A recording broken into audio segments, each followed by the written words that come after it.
Хүмүүс нэг дэлхий дээр амьдралагч бидний дотоод ертөнц мэдэрдэг мэдрэмжүүд өөр байдаг. Бид завгүй амьдралынхаа хэв маягт дарагдаж амьдралын утга учир үнцний тухай зарим зүйлсийг анзаарахгүй өнгөрөөх нь бий.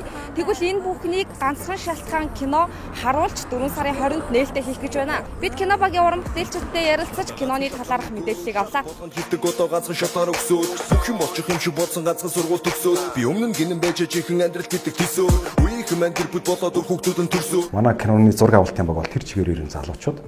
Миний хувьд кино найруулагч мэрэгчлээ.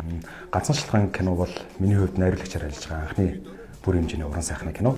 Намайг болохоор нөгөө хор тавдар туснаар мэдээддэг болохоор миний түүх гэж бодож магадгүй. Миний эмнэлгийн орон дээрээс хүмүүст юу хийх хүссэн тухай. Тэр нь болонгуудаа хүний дотор байдаг мэдрэмжүүдийг үзүүлэхийг хичээсэн. Энэ кино бол танд өөр мэдрэмжийг өгнө. Би анх хор тавдрын имчилгээгээ 9 сарын 20-нд эхлүүлж исэн. 3 сарын 20-нд чөмгөө солиулж исэн. Тэгвэл яг одоо 2 жил 1 сарын дараа буюу 4 сарын 20-нд киногоо нээх гэж байна. Ер нь 20 гэдэг өдөр эхэлсэн юм болгон аз жаргалтайгаар дуусч маш олон зүйлийг ойлгуулдаг. Яг тэрнтэй адилхан миний амьдралын 2 дугаар хагас 2022 оны 4 сарын 20-нд эхэлж байна. Манай киноны Май гэдэг охин болохоор айгүй өөдрөг. Тэгээд найзтай болохыг амар хүсдэг. Тэгээд сайхан сэтгэлтэй охин. Тэгээд жинхэнэ дүр нь болохоор Петроско Май гэдэг 2015 онд нас орсон охин. Хор тавдартай тэмцсэн. Тэгээд 15 настайдаа болохоор хараагүй болоод тэгээд тэр охины дүрийг гаргасан байгаа.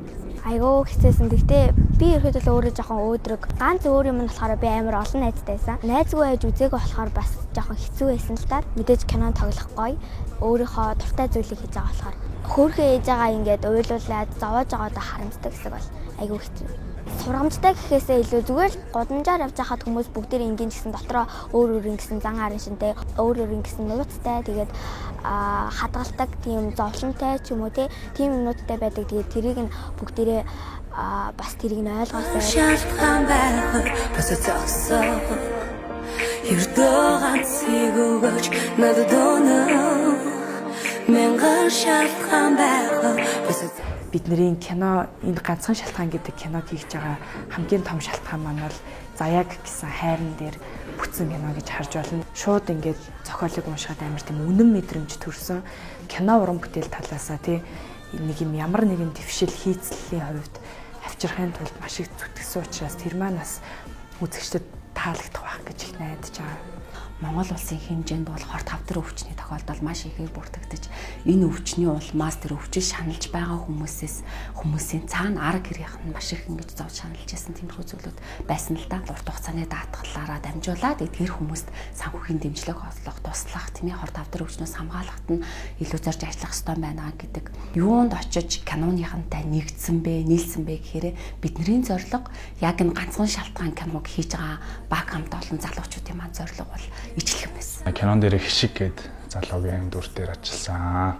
Манай киног үзээд ямар ч гэсэн нэг зүйлийг ойлгоод гарна. Эргэн тойронд байгаа хүмүүсийг хайрлтгүй, хайхрахгүй ингээд өнгөрцөн байдаг нэг тийм үе байдаг шүү дээ. Алдаа байдаг. Тэр алдаагаа ингээд их тухаараасаа ойлгосоо гэдэг зүйлийн төлөө явах тийм нүр байгаа. Тийм бас арай өөр зүйлийг ойлгох байх. Тэгээ 4 сарын 20-нд бүгдээрээ олцгаая.